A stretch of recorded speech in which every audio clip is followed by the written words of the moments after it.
afternoon. So I'm going to discuss about the Pitchfork sign. It's a novel OCT sign described by Huang et al.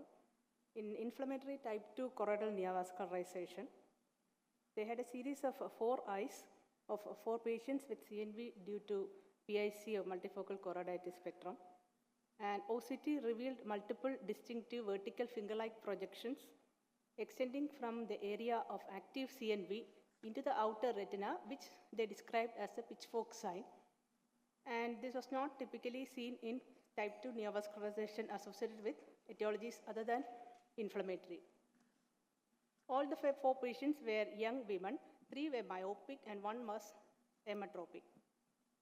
And this is a case 1, which shows the typical PIC lesions with macular neovascularization. And the OCT, we can see that emanating from the subretinal neovascular tissue, there are vertical hyperreflective projections, and these resolved completely with the anti-VEGF therapy. These are some of the other prototype cases, case 2, again showing these vertical projections into the outer retina. The case 3 with the subretinal neovascularization with these projections into the outer retina. And this is the case 4.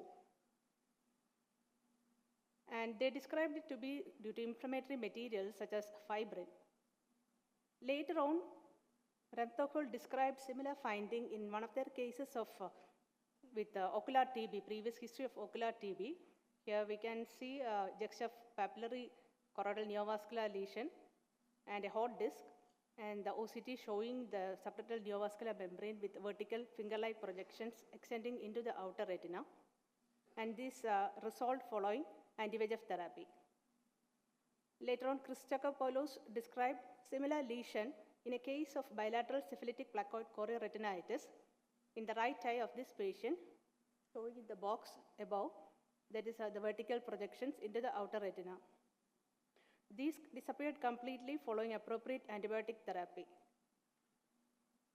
And these may represent intercalation of outer retinal components during the active inflammatory stage.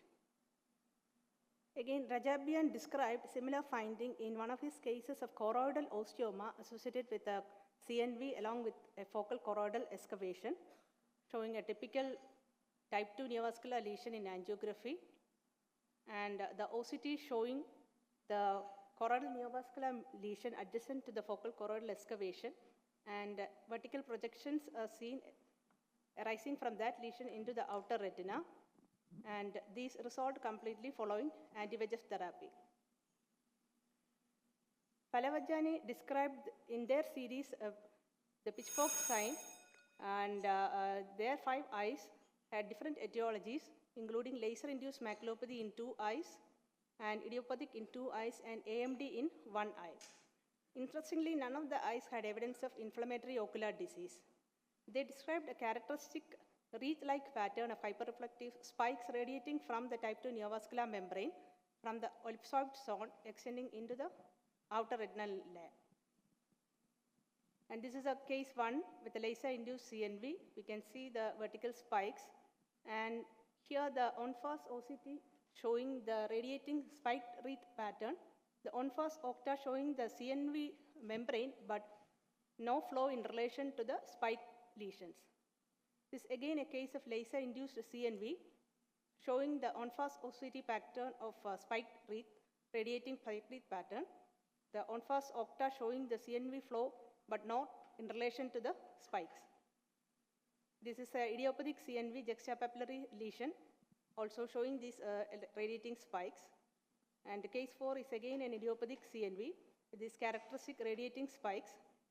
And the case 5 was related to the AMD in an 84-year-old man with a few spikes emanating from the lesion. All of these resolved with appropriate anti-VEGF therapy, and these spikes did not show vascular flow with octa, and they attributed it to traction on the outer retina or activation of Muller cells. These radial spikes were noted early in the course of the development of type 2 CNV and may represent a favorable prognostic outcome after anti-VEGF therapy and may occur in various etiologies other than inflammatory as well. Thank you. Thank you, Dr. Sreelekha. So I think the take-home message is, initially the pitchfork sign was thought to be a feature of only inflammatory disease. And I think that's where the paper by Falawal Jani becomes important, where he showed that you can have it in non-inflammatory disease. Subsequently, Alessandro Invernizzi, my collaborator from Italy, and myself, we did a post hoc analysis, and we realized that it's not really the inflammation, but the age of the patient, which is a very good correlation between the appearance of pitchfork. So young patients tend to develop the pitchfork sign more often. So thank you so much.